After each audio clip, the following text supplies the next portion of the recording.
Hello and welcome to My Karate, My Life. I'm Chrissy Howard. This podcast is a space for stories, lessons and reflections from a lifetime of karate. I've spent over 4 decades training, teaching and learning, not just how to move but how to grow. And through that time I've come to realise that karate is never just about technique, it's about who you become along the way. In this podcast I'll be sharing personal stories from my journey, the challenges, the doubts, the lessons that have stayed with me and the moments that shaped not only my karate but my life. We'll talk about confidence, about fear, about resilience and about what it really means to keep going even when things feel difficult. Some episodes will be quiet reflections, some will be lessons from the dojo and some will be conversations with others walking their own martial path. This isn't about being the best, it's about showing up, learning and continuing, no matter where you are on your journey. Whether you've trained for years or you've never stepped into a dojo, I hope something here speaks to you. So thank you for being here and I look forward to sharing this journey with you. Hello everyone and welcome back to the My Karate, My Life podcast. This is episode 16 and I am Chrissy Howard. This week's episode began as many good conversations might, and it was through a book. A fellow karateka recently lent me a copy of a book called You Don't Have to Dress to Kill, written by Clive Layton and Danushni Mathukumarana. Before I go any further, let me say this. This is not going to be a book review. There are people far more qualified than I am to analyse its pages, critique its writing or discuss its historical detail. Instead, I want to talk about what it made me feel. Because sometimes we don't read a book because we're looking for answers, do we? I think we just pick it up, really. But sometimes we read a book because it asks us questions we'd never thought we'd ask ourselves. And this one certainly did. It made me think about the women who came before me. The women who stepped into the dojo at a time when almost nobody expected them to. Women who weren't trying to make history. They weren't campaigning. They weren't trying to prove a point. They simply wanted to train. And because they did, people like me were able to walk through the same doors years later without quite so many questions being asked. That thought has stayed with me. Not because it's unique to women, but because it's true of every generation of karateka. Every one of us is walking on a path that somebody else cleared. History has a strange way of making progress look inevitable. We look backwards and imagine that society was always moving towards equality, that women training in martial arts was simply a matter of time. But history doesn't really work like that. Progress has never been automatic. Every freedom we enjoy today exists because somebody, somewhere, quietly decided they would not allow someone else's expectations to define their life. Heroic is my first thought. For much of history, women had fewer opportunities than men. That's a fact. Not because they lacked intelligence or courage or determination, but because society had already written the script for them. There were careers that weren't considered suitable, universities that did not admit them, votes they couldn't cast, having a bank account even depended on whether or not you were married to a man.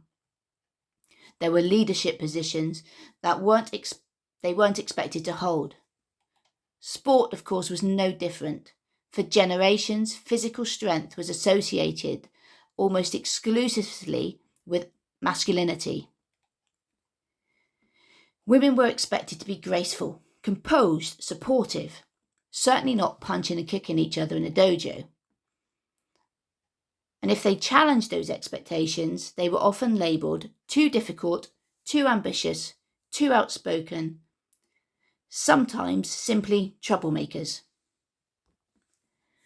Looking back from 2026, it's easy to forget just how recent many of these changes really are. The women in this book weren't training in ancient history. They were training during the late 1950s and early 1960s. That's within living memory. Many of us know people who were alive then. That isn't a distant world. It's only a generation or two away.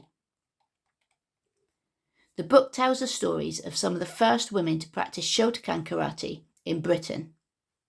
Karate itself wasn't mainstream. There were very few clubs, very few instructors, and even fewer women. Training was demanding, expectations were high. Nobody lowered the standards, and if I'm honest, I'm not sure they should have. One thing I've always believed is that my responsibility as an instructor is to teach the person standing in front of me, not their gender, not their age, not their background, but the human being. Perhaps those early instructors thought in a similar way. The dojo floor asks very little about who you are. It asks far more about how prepared you are to keep getting back up. Those women trained alongside the men because there really wasn't another option.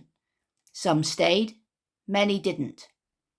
Not because they lacked talent, not because they lacked courage, but because it takes an extraordinary amount of determination to keep showing up when you're constantly reminded that perhaps you don't belong here.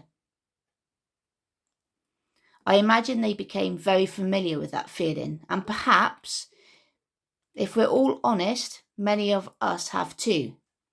Maybe not because of our gender, perhaps because of our age, our body, our confidence, our disability, our race, or even our background. Or simply because we were the new person standing awkwardly at the edge of the dojo, wondering whether we'd made a terrible mistake. That feeling, I don't belong here, is one of the oldest human emotions there is. Modern neuroscience tells us that our brains are constantly asking one simple question. Am I safe? Before we decide whether we like somebody, before we decide whether we're motivated, before we decide whether we'll return. Our nervous system has already begun making calculations. Do I belong? Can I trust these people? Will I be accepted? Evolutionary psychologists believe this comes from our earliest ancestors. For thousands of years, survival depended on remaining part of a tribe. Being rejected wasn't simply embarrassing, it could be fatal. So our brains evolved to become exquisitely sensitive to inclusion and exclusion. That ancient wiring still exists today. It's why walking into a dojo for the very first time can feel terrifying. Not because karate is training or could be perceived as harmful training, but because our nervous system is trying to work out whether we're safe, whether we belong, whether these people are our tribe. Psychologist Albert Bandura spent much of his career studying how human beings learn. One of the greatest contributions was something called social learning theory. He showed that we don't just learn by being taught, we learn by watching, by observing, by modelling ourselves on the people around us. So let's think about that for a moment. Every time one of those early women stepped onto the dojo floor, she wasn't just training, she was becoming visible. She wasn't silently telling somebody else, you can stand here too.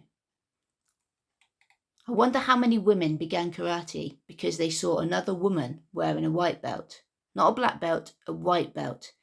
Because possibility isn't created by perfection, it's created by visibility. Someone has to go first. When I began karate over 40 years ago, things had certainly changed. But perhaps maybe not as much as people imagine. There still weren't many women. There were assumptions, some spoken, some left hanging in the air. Respect wasn't something that arrived automatically with your white gi. You earned it. One lesson at a time, one grading, one competition, one setback, one bruise, one quiet decision to come back tomorrow. I've carried that philosophy throughout my life. Nothing worthwhile is free. Not respect, not confidence, not mastery, not character. All of those things are earned. Patiently, quietly, and over time. And perhaps one of the greatest lessons karate has ever taught me was not how to fight, but how to become. I've said it before and I will say it again. It has taught me how to become, because every lesson, every kata, every bow, every moment of discipline is shaping something far more important than technique alone. It's shaping the person performing it. And perhaps that's where Budō truly begins. I've often wondered why karate has survived, not just for decades, but for centuries. After all, there are countless methods of fighting. Some more modern, some perhaps more efficient. So why has karate endured? I don't think it's because of the punches, or the kicks, or even the kata. I think it's because karate has never really been about fighting. It has been about becoming. The Japanese word Budō is often translated as the martial way. But I do think that translation misses something. The character Do doesn't simply mean a road. It means a lifelong path, not a destination, a journey, a way of living. That's important, because if karate is simply something we do, then one day we'll stop doing it. But if karate becomes part of who we are, then it changes the way we live, the way we treat people. It changes the way we respond to adversity and the way we lead. And it changes the way we leave things for those who follow. One of my favourite ideas in traditional Japanese art is something called Shu-Ha-Ri. It describes the journey of learning. Shu means to obey or preserve. When we're beginners, we copy. We don't argue, we don't reinvent, we trust, we repeat, and we absorb. There is great humility in Shu. You accept that someone else knows more than you do. Then comes Ha. This is where understanding begins. You start asking questions, not because you're being disrespectful, but because you're beginning to see beneath the surface. You're no longer copying movements, you're understanding principles. And finally, Ri, the stage where technique becomes expression, where you stop trying to move like your teacher and begin moving like yourself. Many people think that's the end of the journey. I don't. I think there's one more stage, one that isn't written in the old texts, and that is passing it on. Because what good is wisdom if it dies with us? So sometimes I hear something along the lines of, a karate club died when the sensei died. Every time I hear those words, I feel a sadness that I struggle to explain, because I don't think a dojo should disappear when one person leaves. If it does, perhaps we built a club, not a community. I've been thinking about that a lot recently. Maybe it's because I'm getting older. Maybe it's because I've spent 4 decades in karate. Or maybe it's because reading this book reminded me that every generation receives something precious from the one before. I've started asking myself some uncomfortable questions. If I couldn't teach tomorrow, what would happen? Would Gambarukai continue? Would students still bow in with sincerity? Would senior grades still help the beginners? Would children still feel welcomed? Would someone still make the nervous student feel like they belonged? If the answer is no, then perhaps I haven't finished my job. When I first started teaching, I think it was in 1993, around the early 90s anyway. I thought then that my responsibility was to produce good karateka, good technique, good etiquette, good discipline. I still believe those things matter, of course I do. But today, I think they're only part of the picture. Now I believe my responsibility is something much bigger, and that is to build people, to create an environment where confidence grows, where courage is quietly nurtured, where kindness becomes normal, where people don't simply become stronger martial artists, they become better human beings. There's a really fascinating area of neuroscience that I love, and it explores something called mirror neurons. These are our brain cells that become active not only when we perform an action ourselves, but when we watch someone else perform it. In other words, our brains are constantly rehearsing the behaviour we see around us. Think about it. If an instructor remains calm under pressure, students learn calm.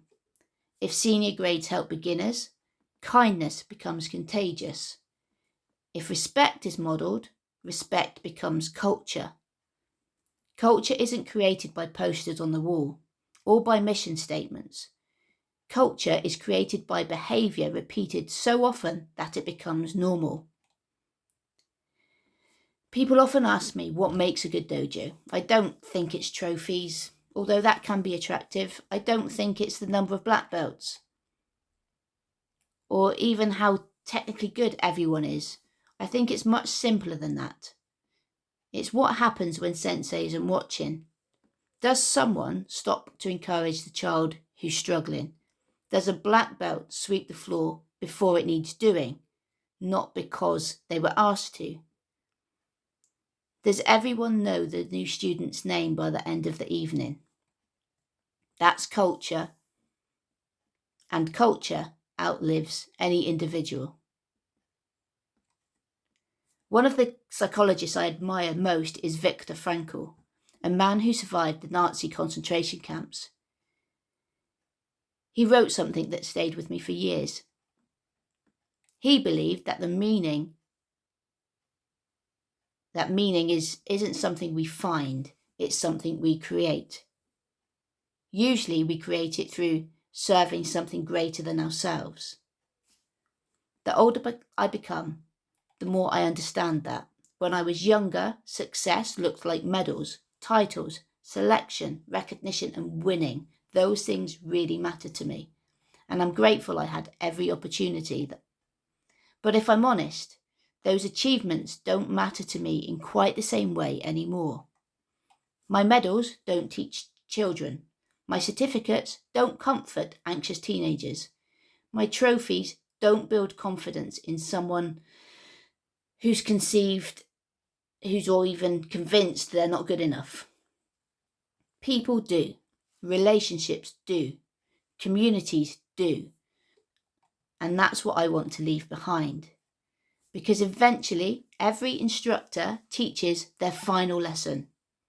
Not because they choose to, but because life always has the last word. The real question isn't whether that day comes. It's what happens next. Does everything stop, or does somebody else quietly step forward, tie on their belt, bow, and continue the work? For me, that's what legacy really means. As I get older, I find myself thinking less about achievement and much more about legacy. When I was younger, success was easy to measure. Win the competition, pass the grading, earn another title, collect another certificate. There is absolutely nothing wrong with any of those things. I've worked incredibly hard for every achievement I've been fortunate enough to earn, and I'm proud of them. But somewhere along the journey, the question changed. I stopped asking, what can karate give me? And started asking, what can I give back to karate? I think that's a much healthier question, because eventually every one of us reaches a point where receiving becomes less important than contributing. Reading You Don't Have to Dress to Kill reminded me that the woman or the women in those pages probably had no idea they were making history. They simply turned up to train. Week after week, year after year, they bowed, they trained, they persevered. Perhaps they never imagined that 60 years later, someone like me would be reading about them. Perhaps they never imagined that their quiet determination would encourage another generation of women to walk onto the dojo floor. Of course, that's the funny thing about influence. The most important influence is often invisible. We rarely know whose life we've changed. There's another Japanese concept that has stayed with me over the years. Ichigo Ichie. It means this moment only. Every encounter happens only once. Every lesson, every conversation, every first bow, every encouraging word, once. As instructors, we never know which lesson someone will remember the rest of their life. It probably won't be the perfect explanation of Gyakuzuki. It may simply be the evening we noticed they were struggling.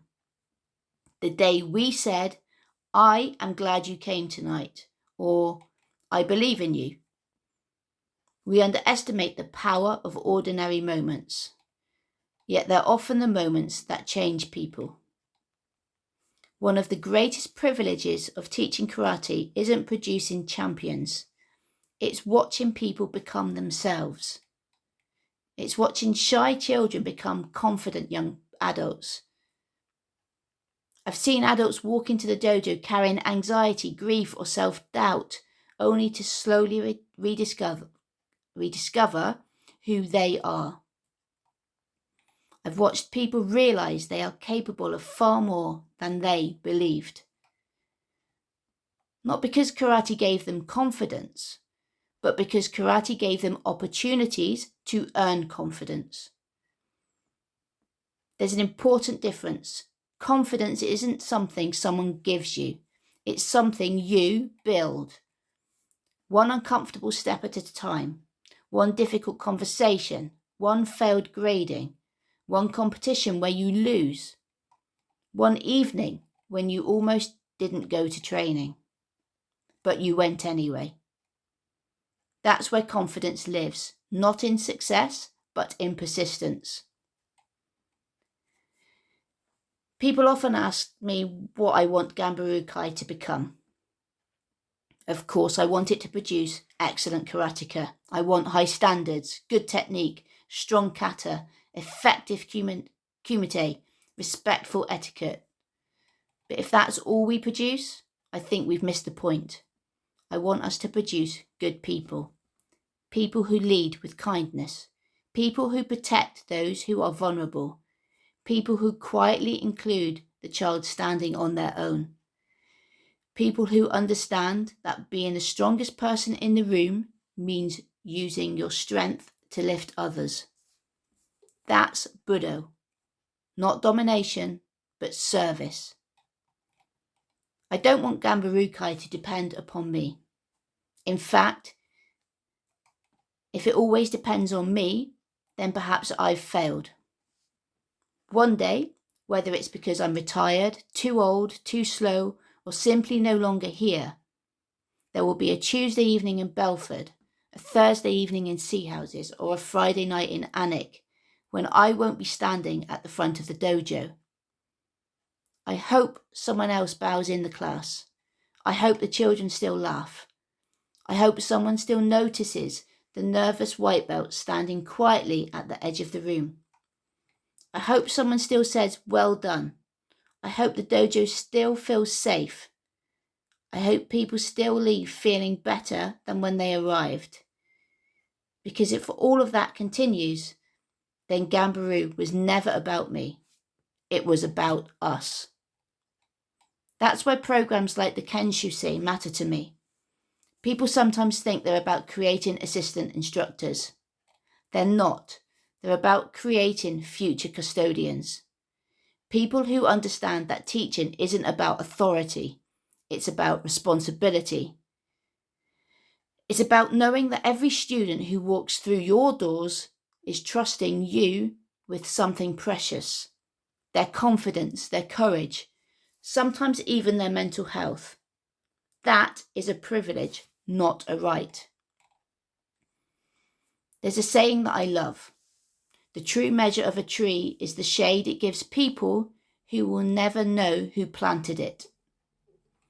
Of course, I don't know if those are the exact words of an ancient proverb, but the idea is timeless. I think the same is true for karate. We train today, not simply for ourselves, but for the people we'll never meet, for the child who hasn't yet tied on their first white belt, for the adult who doesn't yet realize karate might change their life, for future instructors who will one day stand where we once stood. So perhaps that's what this episode has really been about. Not women, not history, not even karate. It's about stewardship. Karate doesn't belong to me. It didn't belong to my instructors. It didn't belong to their instructors. Every generation becomes the temporary guardian of something far bigger than themselves. Our responsibility isn't simply to preserve it unchanged. It is to hand it on with integrity, with compassion, with courage, so that the next generation inherits not only the techniques, but the values that give those techniques meaning. So I'd like to leave you with one final thought before I lose my voice, because it feels like it's going. I've talked a lot today. Think of the people who shaped your journey, the instructor who first believed in you, the senior grade who helped you tie your belt, the person who encouraged you when you were ready to quit, perhaps a parent, a teacher, a coach, or even a friend. Maybe they're no longer here. Maybe they have no idea how much they influenced your life. Either way, you're standing on their shoulders, just as somebody somewhere will one day stand on yours. So ask yourself, what kind of shoulders are you building? What kind of culture are you creating? What kind of legacy are you leaving? Because one day, someone else will tell the story of karate. And perhaps, without ever knowing your name, they'll still be living the values you helped to pass on. Until next time, keep training, keep learning, keep showing kindness, and remember, the highest purpose of Budō isn't to create strong fighters, it's to create better human beings. And if, when we're gone, the dojo doors are still open, the bows still happen, the laughter is still heard, and someone quietly helps a nervous beginner feel like they belong, then perhaps we did enough.